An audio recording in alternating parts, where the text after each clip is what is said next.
Hi and welcome back to Stuff About Tutorials. In today's video, we are going to talk about on how to turn on data saver on Instagram.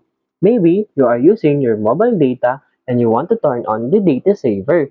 So today, I am going to teach you on how you can turn on data saver on your Instagram. Check the video description and I will try to leave the written instructions. So without further ado, let's get into the video. First, you need to do is to open your Instagram application and log in with your Instagram account.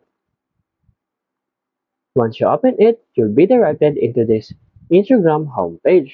From here, you will see your Instagram profile icon at the lower right corner of your screen. Simply tap on it. And then in here, from your profile page, tap on these three lines at the upper right corner of your screen. And then in here, select Settings and Privacy. From here, you have to scroll down. And you'll see in here, Data Usage and Media Quality.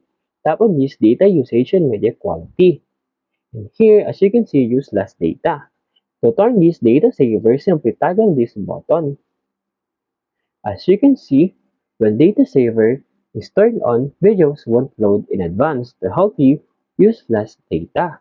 There you go. If you want to know on how you can turn on data saver on Instagram, that is the easiest way I know how. If you know another way on how you can turn on data saver on Instagram, leave a comment below. Also, be sure to subscribe for more videos.